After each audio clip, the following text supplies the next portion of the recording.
wassalamu ala asyrofil mursalin wa ala alihi washabihi ajmain, amma ba'd. Alhamdulillah pada pagi hari ini semangatnya sangat luar biasa. Nah di sini katanya Pak Syekh dengan pakar kalau semangat terus ini anggotanya Oktober kembali lagi kita ini. Pasal tadi di sini kalau semangat ini anggotanya ada bakar kita diperkosa lagi nanti. Kawan atau gaspol. Baik Bapak Ibu sekalian, jadi pada pagi hari ini kemarin kita para narasumber kita ada kebiasaan juga masalah mitigasi risiko, kemudian juga ada Pak Speaker bagaimana personal branding anggota Sekretariat DPRD dalam menjalankan tugas. Pada hari ini hari Jumat Insya Allah kita akan diskusi tentang mitigasi risiko dan bagaimana pencegahan korupsi di Sekretariat DPRD Kota Makassar. Alhamdulillah telah hadir dengan kita Bapak Esron Parda SH SE MH. Beliau adalah Kasubagni 1 Unit 4 Tipikor Polrestabes Makassar. Mari kita berikan aplaus dulu. Karena ini hari Jumat mungkin kita lebih banyak diskusi nanti tentang materi pemeriksaan dari Tipikor. Waktu dan kesempatan kami persilakan kepada narasumber lebih keras lagi. Coba lebih keras lagi. Sebenarnya tidak begini, sebenarnya ada seseorang yang mau merubah bangsa ini karena melihat potret bangsa ini sedemikian rupa, tapi dia tidak mampu. Yang untuk memulai itu dimulai dari diri sendiri, dari hal-hal yang terkecil. Mungkin itu pesan dari lagu ini. Oke, kita lagi ke materi.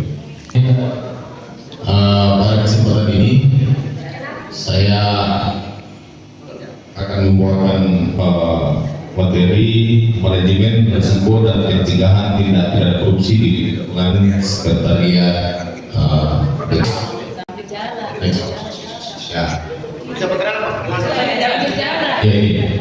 Jadi sebelum saya masuk materi, saya memperkenalkan diri. Nama saya Esron Parda. Saya sekarang bertugas sebagai Kasubdit 1 Tipikor Polrestabes Makassar. Sebelumnya saya sebenarnya orang baru di Polrestabes. Saya baru kurang lebih 4 bulan di Polrestabes. Sebelumnya saya lama bertugas di Polda Sulsel. Saya kurang lebih 15 tahun di sana, juga di Tipikor Polda Sulsel. Terakhir sebelum saya ke Polrestabes, saya sempat bertugas di Polres Lu di Gelombang kurang lebih 6 bulan sebagai Kaludin Obserse sebelum saya ditempatkan di Polrestabes Makassar. Di pendidikan saya S2 hukum. Ada nomor kontak saya, tapi mungkin kalau ada yang bisa diindikasikan itu perkenalan singkat dari saya. Jadi saya kembali ke materi. Pada hari ini saya sebenarnya kalau pencegahan tindak pidana korupsi, kalau kami bicara masalah undang-undang, banyak undang-undang tentang tindak pidana korupsi. Cuma hari ini kalau undang-undang itu mungkin terlalu sangat atau terlalu ini bisa dibaca kalau undang-undang penafsirannya hampir sama kalau sama. Jadi hari ini nanti saya akan kirimkan slide khusus kalau masalah undang-undang tentang tindak pidana korupsi beserta perubahan-perubahannya. Jadi sesuai dengan judul yang kita buat kali ini, maka kami akan berfokus pada mitigasi risiko dan pencegahan tindak pidana korupsi. Jadi Bapak Ibu, kalau orang berbicara korupsi sebenarnya itu, sebagian orang besar itu langsung membayangkan perangkapan, komite, penjara, orang berbicara korupsi. Padahal sebenarnya dalam perspektif pencegahan itu, makanya untuk ke depan ini kita akan berbicara apa-apa atau langkah apa yang akan kita bisa kerjakan untuk pencegahan tindak pidana korupsi itu. Next, pada dasar hukum yang saya bilang tadi. Jadi kalau pertama itu undang-undang kepolisian terakhir kemarin, yang pertama itu undang-undang kepolisian dirubah mungkin 1 minggu kemarin baru terakhir berubah itu bahwa kami dan pihak kepolisian ada perpanjangan untuk pensiun saja atau perlindungan itu. Jadi kami pensiun sekarang sudah umur 60 tahun, yang dulunya 58 tahun jadi 60 tahun. Itu dia sebenarnya perubahan itu. Terus ada undang-undang nomor 17 2003 tentang keuangan negara. Terus yang ketiga undang-undang nomor 1 tahun 2023 tentang KUHP. Jadi undang-undang nomor 1 tahun 2003 ini sebenarnya ini gabungan atau perubahan KUHP yang lama. Jadi KUHP yang baru itu Itu kalau berbicara tentang tindak pidana korupsi ada beberapa pasal yang dibawa ke situ yang tadinya seperti pasal 2, pasal 3 yang melibatkan kerugian negara, gratifikasi, suap, itu sudah dituangkan dalam Undang-Undang 1 tahun 2023 di pasal 63. Nanti saya kirimkan saja nanti sampai dibahas. Oke, next. Ya, jadi Bapak Ibu sekalian, sebenarnya korupsi itu tidak selalu dimulai dari niat jahat. Dalam banyak kasus korupsi itu muncul karena sebenarnya ada kesempatan akibat lemahnya pengendalian, pengawasan, dan manajemen risiko. Oleh karena itu, pendidikan korupsi harus dimulai dari kemampuan organisasi, mengenali, dan mengendalikan risiko. Itu yang saya sampaikan tadi di awal, salah satunya yang disyaratkan dalam lagu bahwa kemampuan untuk menjaga korupsi itu sebenarnya selain dari organisasi itu dimulai dari diri sendiri.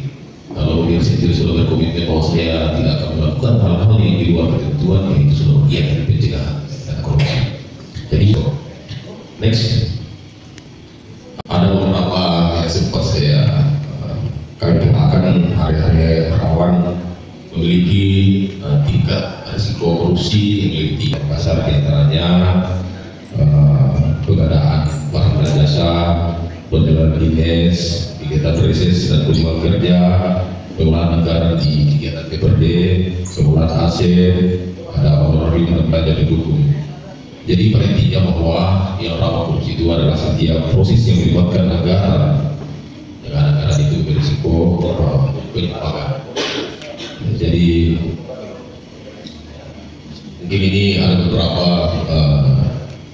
kegiatan-kegiatan di sekretariat yang kami bisa ikuti yang memiliki risiko untuk penyimpangan karena berhubungan dengan karena mungkin orangnya ini jadi melaksanakan kegiatan tapi aplikasi yaitu peluang aset pemerintah dijadikan menjadi aset pribadi. Ya, tapi ini biasanya aset ini lebih kepada kendaraan ya.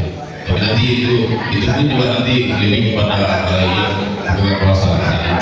Jadi maka sampaikan bahwa itu yang kami sampaikan bahwa sebenarnya ini tidak mesti bahwa dinilai dengan hanya uang yang bisa diambil, tapi itu ini. Jadi kalau umpamanya kendaraan yang dimiliki sebagai hasil uang berapa sih nilainya begitu? Itu satu. Terus kedua, ada beberapa teman kami kayak dinas sebenarnya ada kepentingan pribadi, pernikahan siapa semua mendukung kegiatan dari ya. Sebenarnya begini, saya juga jadi kami pernah saya waktu di Polri itu pernah mendidik, mungkin nanti dibaca literaturnya ada beberapa di ini yang jadi temuan perjalanan dinas. Jadi perjalanan dinas ini sebenarnya anggota dewan ini sebenarnya tidak sebentar, cuma yang hidupnya oleh jadi di surat tugasnya itu harusnya perjalanan dinas 3 hari sebenarnya, tapi setelah dihitung sebenarnya tidak sampai 3 hari, cuma 2 hari. Jadi yang 1 harinya itu dianggap fiktif. Sama halnya kegiatan-kegiatan yang di hotel itu dianggarkan makan 3 kali sehari, tapi nyatanya cuma 2 kali makan. Dan kegiatannya itu yang kami sempat sih itu kemarin kegiatannya memang banyak di tempat-tempat yang berbeda. Seperti ada di Bali, di Batam, dan yang lebih lagi kami dengan yang sempat kami sidik. Harusnya kan saya tidak tahu sekarang regulasinya seperti apa. Kalau positif kali dalam setahun wakil sampai 5 kali, itu lebih nanti regulasinya seperti apa. Mungkin ada juga ya beberapa contoh mungkin kegiatan-kegiatan yang ada di sekretariat. Itu sebenarnya itu makan minum. Misalnya itu paling hampir tiap tahun ada laporan itu, saya tidak tahu apa sih. Kalau memang langsung tidak langsung ya disampaikan langsung. Kalau memang harus dikerjasamakan ya memang dikerjasamakan kepada orang-orang atau CTA atau perusahaan. Saya berbicara seperti ini karena sudah ada kasus yang kami tangani, tapi saya percaya kalau ikut operasi. Jadi modus itu ada beberapa modus yang kami temukan seperti apa penegak hukum itu menggunakan anggaran, kegiatan fiktif, ada pertanggungjawaban palsu, itu yang saya sampaikan tadi. Mungkin kegiatan dilaksanakan tapi karena harinya yang tidak bertepatan maka dianggap palsu. Ini lagi ada kalau di bidang barang dan jasa itu diarahkan oleh siapa untuk ambil di sana. Terus kegiatan-kegiatan itu mungkin bantu saya dikasih gratifikasi itu sudah diatur undang-undang khusus.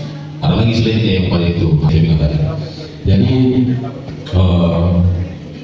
intinya di sini bahwa walaupun pertanggungjawaban atau dokumen lengkap belum tentu itu benar-benar terjadi. Jadi orang yang ditangkap itu ada tahapan-tahapannya, diantaranya itu menetapkan konteks, memahami diri, kita harus memahami apa sih tujuan organisasi kita ini, ya.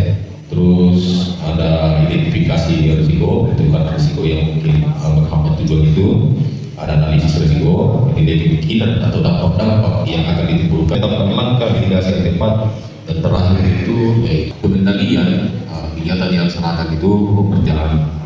Beberapa ini diantaranya langkah-langkah mitigasi, diantaranya adanya SOP yang jelas, di audit internal, WSB, building sistem atau laporan eksplorasi.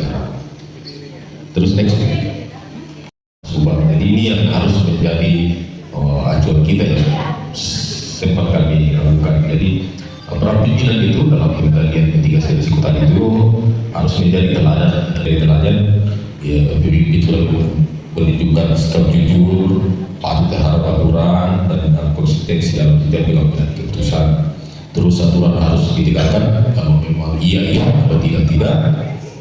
Jadi itu untuk memastikan seluruh kebijakan dalam prosedur dilaksanakan secara konsisten dan tanpa yang saya.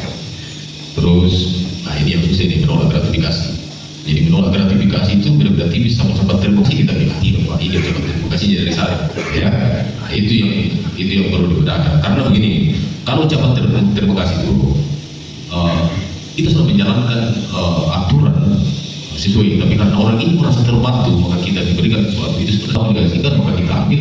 Itu yang maksud dengan gratifikasi. Jadi anggota masing-masing itu harus berani menolak seperti itu. Jangan dialihkan lagi bahwa tidak Pak, bukan ini gratifikasi tapi ini teriak. Cuma yang saya akan sekarang itu nanti yang diteriakan itu satu tahun yang lalu.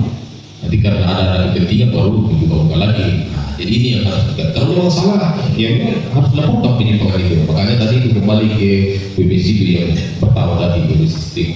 Jadi di DPR ini harus sumbang. Jadi setiap pelanggaran ini bisa dilaporkan secara berjenjang. Nanti masih akan lapor sama kami di undang-undang tindak pidana korupsi itu memang sudah disyaratkan bahwa pelapor itu harus dilindungi haknya, tidak boleh tidak. Dan kapan kami sampaikan bahwa itu yang melapor yang dipidana kami, keduanya dapat diberikan pidana kepada para penegak hukum yang memberitahukan jamnya. Hampir sama dengan ini sebenarnya, harusnya dilindungi haknya. Jadi kalau ada anggota-anggota yang sudah ada penyelewengan yang dia melaporkan, ya karena kan biasanya begini, tidak mungkin juga anggota di sana itu melaporkan, korupsi, Pak, lama-lama dia sudah ada tidak takut sama manusia, takut sama Tuhan. Itu kembali tadi sama yang lagu itu bahwa memang merubah sistem ini agak susah, jadi kita mulai dari sendiri. Dan beberapa orang di sini kalau semua bertekad hari ini bahwa kami tidak berkorupsi, tidak akan pernah ada korupsi di sekretariat DPR. Saya tidak percaya. Tepuk tangan. Nah, kalau kita berbicara konsekuensi hukum apabila itu terjadi, ada dua. Selain kepada diri sendiri, dari kembali ke undang-undang tipikor, bahwa undang-undang tipikor itu dia berbicara subjek hukum, dia berbicara orang perorangan, bukan lagi berbicara organisasi. Tapi ada dampak yang ditimbulkan juga organisasi. Kalau untuk dampak individu ada sanksi individu itu sendiri. Terus ada mungkin kalau ada di pemerintah ada sanksi disiplin. Yang sudah pasti kehilangan jabatan kalau sudah diproses karena pasti kan diberhentikan atau dinonaktifkan. Dan karirnya atau reputasinya pasti akan tercemar. Terus kalau untuk organisasi secara umum itu bisa memberikan kerugian keuangan negara. Terus turunnya kepercayaan publik memang harus perlu dipahami secara dari bahwa apabila saya melakukan ini bukan cuma untuk kerugian diri saya juga, tapi kepada teks. Nanti kalau ada aparat penegak hukum datang diberikan orang lain dan pencegahan wilayah mitigasi itu mampu mengenali risiko dan pekerjaannya mengambil langkah dengan tepat. Jadi pendekatan saya bahwa jika pengawasan menemukan jika pengawas menemukan kesalahan, organisasi telah terlambat satu langkah. Namun jika manajemen resiko menemukan potensi kesalahan, organisasi masih bisa memiliki kesempatan untuk mencegahnya. Mungkin itu dari saya, sambil nanti berjalan kalau ada mungkin sesi tanya jawab. Baik, demikian tadi pemaparan narasumber kita bagaimana mitigasi pencegahan kemudian tindak pidana. Saya pikir Sekretariat DPRD Kota Makassar ini Pak luar biasa. Iya, saya buka dulu ini. Siapa tahu ada pertanyaan atau diskusi tentang bagaimana pelaporan keuangan dan pencegahan tindak pidana korupsi. Ada 3 pertanyaan. Coba saya.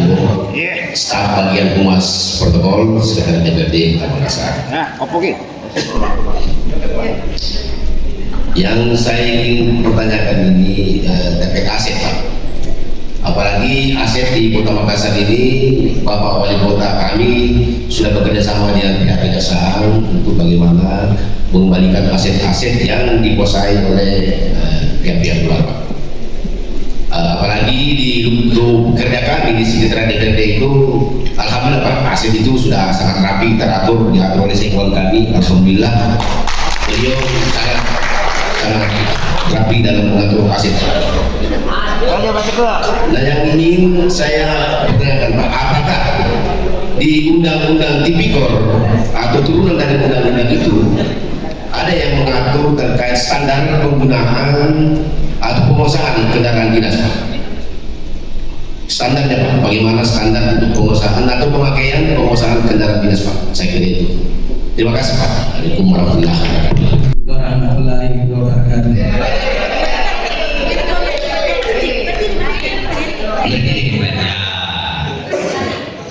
Nama saya Samsul Alam, biasa dipanggil Mahir.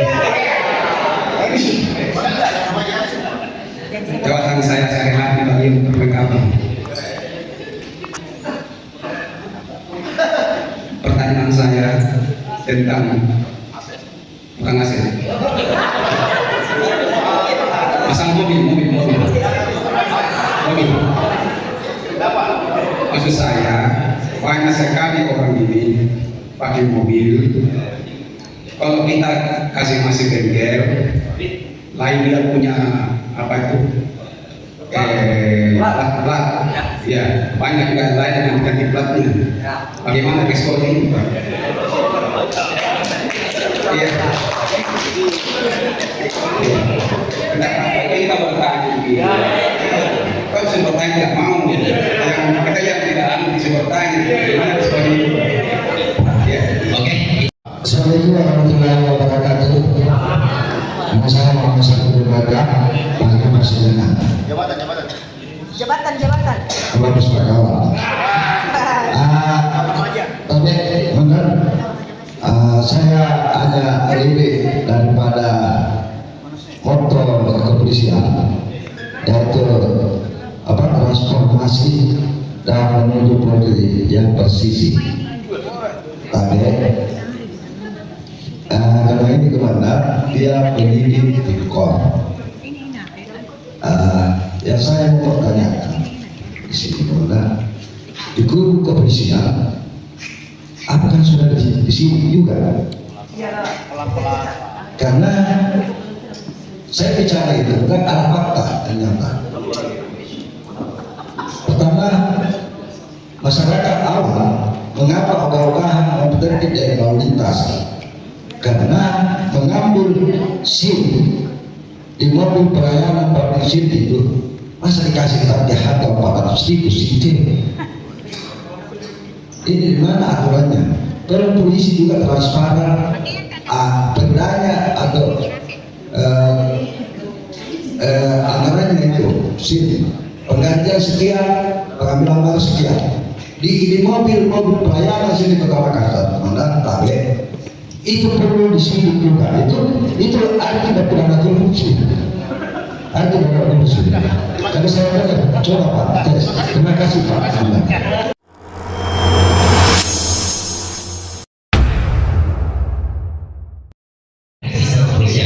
Kami persilakan ketiga pertanyaan dulu untuk segera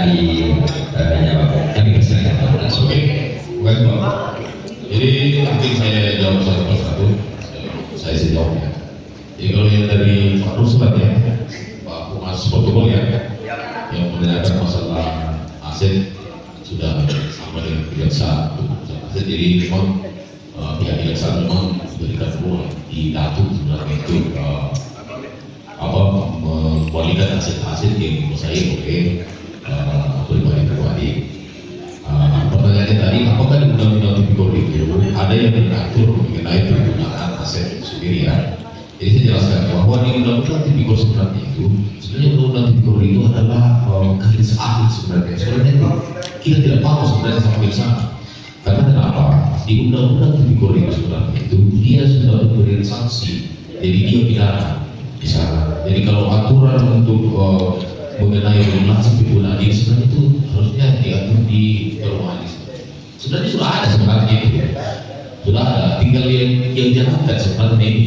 Nah, makanya saya bilang yang menguasai aset itu dia paham dah. Sebenarnya juga dia paham sebenarnya. Cuma kan ini lah yang dia bilang karena ini kebiasaan yang dibiarkan. Akhirnya seolah bahwa itu hal yang lumrah sebenarnya. Padahal itu salah. Jadi saya sampaikan Pak Ruslan bahwa di undang-undang tipikor itu sebenarnya itu tidak ada yang mengatur seperti itu secara kafeiro. Tapi kalau sudah di sini itu tadi yang itu dikuasai, makanya saya bilang tadi kapan di sini gitu. Dan sudah ada beberapa yang sudah sampai menjadi itu bahwa ada beberapa aset pemerintah itu dikuasai oleh orang perorangan, prinsip tidak mau dikasih kembali, itu bisa di dan nilainya untuk menjadi kerugian negara itu adalah nilai parlemen. Sudah ada datanya di situ. Mungkin itu yang untuk Pak Ruslan. Terus kalau untuk Pak Satular ya, di bagian perlengkapan masalah mobil, resiko penggantian plat ya. Saya sebenarnya mungkin sering karena saya kebanyakan di RSS sebenarnya di tindak korupsi, tapi saya ini Pak sebenarnya ada resiko ya, ada undang-undang sebenarnya di penggantian plat sebenarnya itu di undang-undang nomor 2. Jadi penggunaan nomor identitas kendaraan yang tidak sesuai dengan kartu nomor kendaraan itu tidak ada juga sebenarnya. Jadi tidak di undang-undang lalu lintas ya. Kalau masuk di ranah korupsinya, ya kita kembali lagi ya. Kembali ke datanya, apa tujuan sebenarnya yang diberikan mobil dinas, mobil ganti plat. Ya tadinya mungkin plat plat merah ya, jadikan plat hitam ya sebenarnya kita tahu sebenarnya satu yang mungkin pemilihan dari ya kan kalau plat merah sebenarnya harusnya kan dia pertama kan, tapi bukan bersubsidi ya. Tapi kalau dia pakai plat hitam ya dia jadinya pernah lain yang bersubsidi, iklannya nanti tertabas. Jadi seksinya sebenarnya itu bisa jadi kerugian negara sebenarnya itu karena siapa yang kuasai? Itu pribadi kan. Nah, jadi kembali lagi tujuannya, nyatanya sebenarnya apa nyatanya dia menggunakan plat itu masuk di bengkel, ya kan?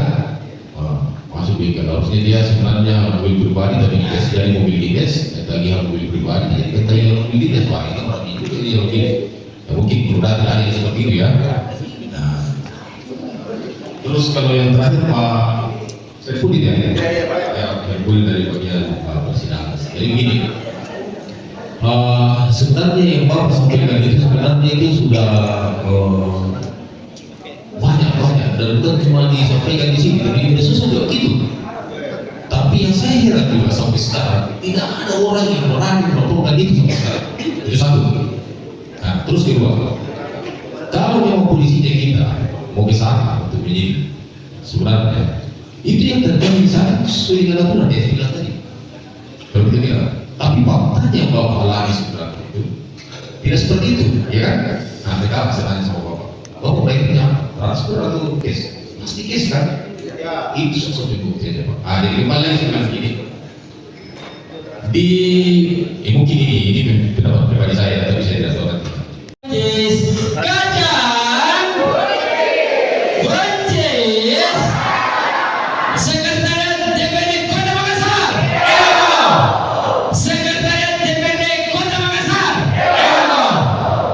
Dengan video dan